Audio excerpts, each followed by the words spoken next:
अपनी समस्याओं को लेकर आम जनता अब जन सुनवाई में फिर से शिकायत कर सकेगी। राज्य सरकार द्वारा जारी आदेश के बाद अब सरकारी दफ्तरों में फिर से जन सुनवाई शुरू कर दी गई है।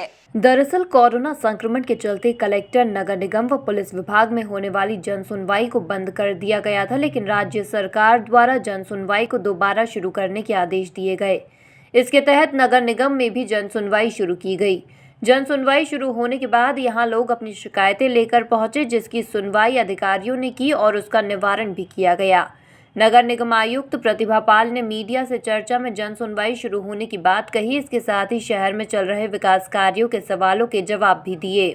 चूँकि कोविड प्रोटोकॉल की वजह से जन सुनवाई को बीच में शासन द्वारा लंबित रखा गया था, अब फिर से वापस से निर्देश हुए हैं कि सभी कार्यालयों में जन सुनवाई की जाए और लोगों की जो समस्याएं हैं उन्हें सभी लोग सुने और उनका निराकरण करें। इसी के निर्देशों के तारतम्य में ये व्यवस्था बनाई गई है। निगम में जो सभी शाखाएं हैं, सभी शाखा प्रमुख हैं, अपने यहाँ जन सुनवाई आगे से प्रत्येक मंगलवार को जो तय समय सीमा है या तय जो समय है 11 से 1 बजे तक तब करेंगे। साथ ही साथ जो जन सुनवाई के प्रकरण हैं उनका निराकरण समय पे करेंगे। सीएम हेल्पलाइन और अन्य भी व्यवस्थाएं हैं, जिससे कि हम लोग जो 311 ऐप है या सीएम हेल्पलाइन है उनके माध्यम से भी जो ग्रीवांसेस हैं उनके रिड्रेसल की कार्रवाई की जाती रही है।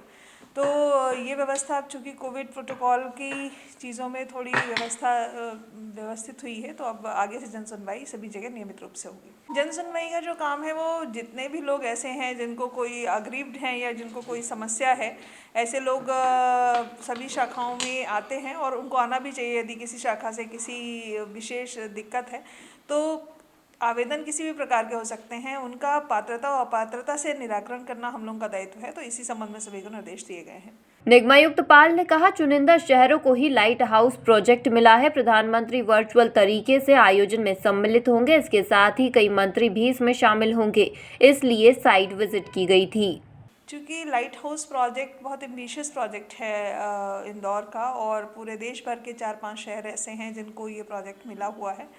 उसी संबंध में आज का जो विजिट था, चूँकि कलेक्टर सर भी उस स्थल को देखना चाह रहे थे, माननीय प्रधानमंत्री जी वर्चुअल प्लेटफॉर्म से उस प्रोग्राम में जुड़ेंगे और माननीय विभागीय मंत्री जी श्री भूपेंद्र सिंह जी भी कार्यक्रम में सम्मिलित हो रहे हैं। साथ ही माननीय मुख्यमंत्री जी वर्चुअल प्लेटफॉर्म से जुड़ेंगे या इंदौर से प्रोग्राम को ज्वाइन करेंगे, इस पर अभी तैयारी चल रही है। तो इसी संबंध में साइट को विजिट किया गया है। उद्देश्य ये है कि कनेक्टिविटी प्रॉपर रहे और जो व्यवस्थाएं हैं वो समय सीमा में निपट जाएं। जो एलएचपी प्रोजेक्ट है उसको लाइट हाउस प्रोजेक्ट इसलिए कहा जा रहा है क्योंकि इसमें जो टेक्नोलॉजी यूज़ हो रही है, जो सैंडविच पैनल टेक्निक है, वो बाकी आने वाले समय में जो बिल्डिंग निर्माण की तकनीकियां हैं उनमें एक नई तरीके की तकनीकी होगी। अभी हम लोग जनरली ब्रिक मशीनरी का उपयोग करते हैं बिल्डिंग्स को बनाने में। ये sandwich panels pre fabricated panels होंगे जिनकी बेसिकली असेंबलिंग होगी साइट पे। तो इस तरीके की नई नई टेक्नोलॉजीज़ निर्माण में नई नई तकनीकियों को इंट्रोड्यूस करना प्रधानमंत्री आवास का एक मैंडेट था, प्रधानमंत्री आवास योजना का।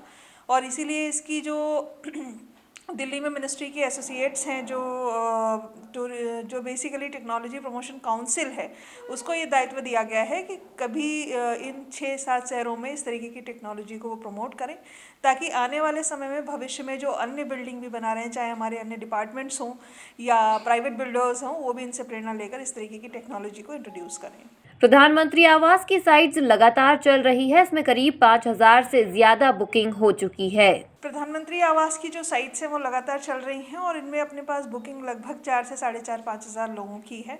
प्रधानमंत्री आवास के अलावा जो अपनी साइट हैं, जो राजीव आवास योजना की पहले कुछ साइट थी, कुछ बीएसयूपी की साइट्स हैं, उनमें पोजीशन दिए गए हैं और जल्दी ये वाले जितने काम हैं वो भी, इनमें से 2-3 साइट्स अपनी कंप्लीशन पे हैं जो जनवरी से कंप्लीट होना शुरू हो जाएंगी। तो इनमें जो बुकिंग्स हुए हैं उनको हम लोग जल्दी पोजीशन भी देना शुरू करेंगे। पीएम स्वनिधि को लेकर कुछ दिनों से दिक्कतें आ रही थी, बैंकों ने अरुचि भी दिखाई, लेकिन बैठक के बाद सुधार देखने को मिला है।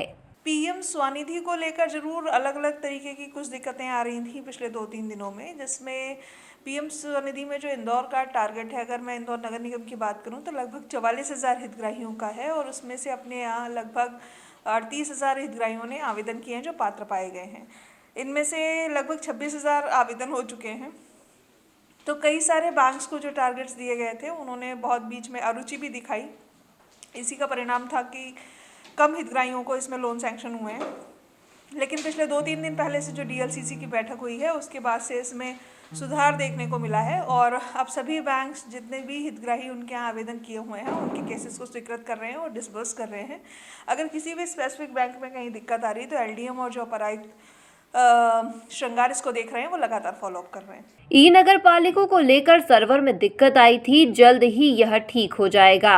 ई नगर पालिका को लेकर एक समस्या अभी कुछ देर पहले 1 घंटे पहले से सर्वर में आनी शुरू हुई है, क्योंकि 31 दिसंबर के समय तक का सरचार्ज में जो छूट है वो ऑल अक्रॉस दी स्टेट है, तो इसीलिए सर्वर पे लोड होने की वजह से सर्वर कुछ देर के लिए डिफंक्ट हुआ है। भोपाल में टीम कोऑर्डिनेट कर रही है, तो जल्दी ये इशू सॉर्ट आउट हो जाएगा।